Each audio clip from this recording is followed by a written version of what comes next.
On the town hall, remember the excitement that came with fans getting back into the stands at Bills playoff games last month?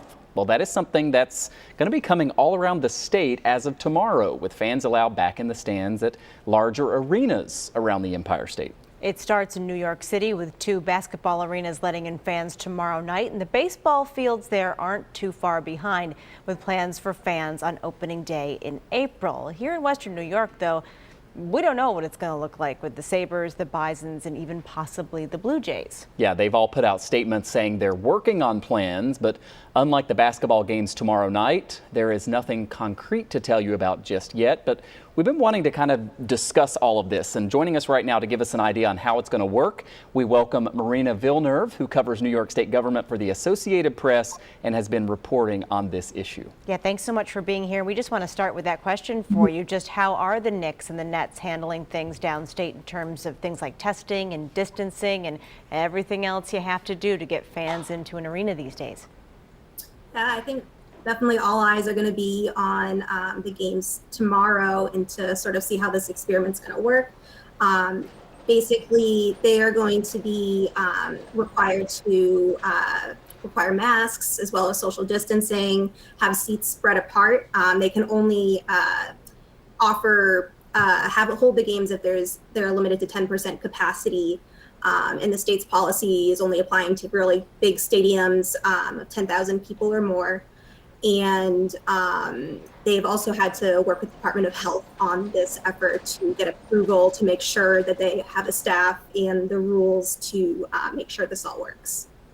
Marina, we mentioned that we haven't yet heard from the Sabres as far as definitive plans on this, and obviously everyone's looking forward to that. But, you know, after a lot of announcements from the governor, we've heard chatter from organizations that they've kind of been caught off guard because they're finding out all of this at the same time the public does. Sometimes they aren't really given a heads up.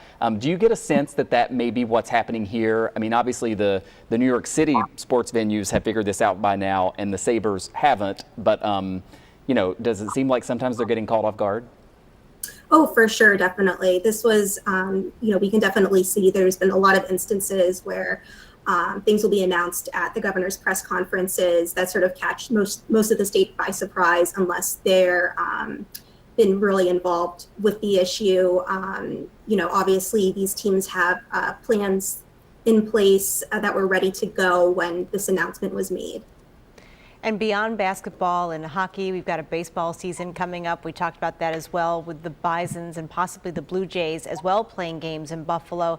And we've heard plenty from doctors that being indoors and outdoors, of course, 2 very different things when it comes to spreading the virus.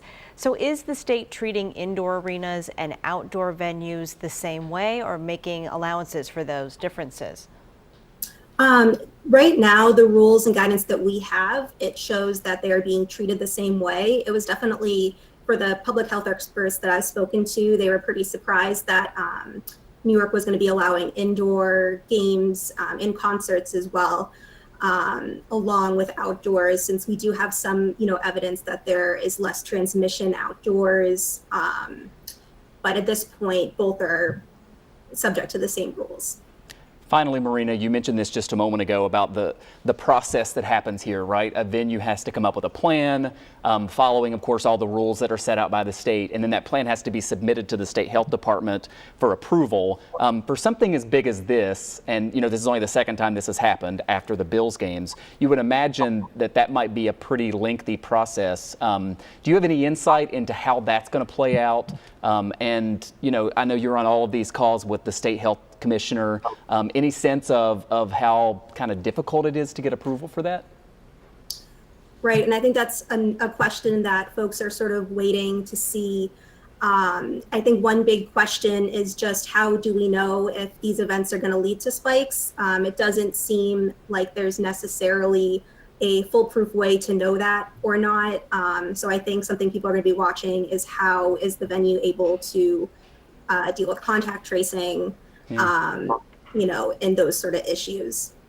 Associated Press reporter Marina Villeneuve has been our guest tonight, helping us understand all these rules. Marina, thanks again for being here. Thank you. Yep, great to see you. Thank you, everybody, for watching as well. Remember to keep texting us your questions and comments. The number is 849-2200. Scott and Mary Alice are back with Channel 2 News at 6, right after this.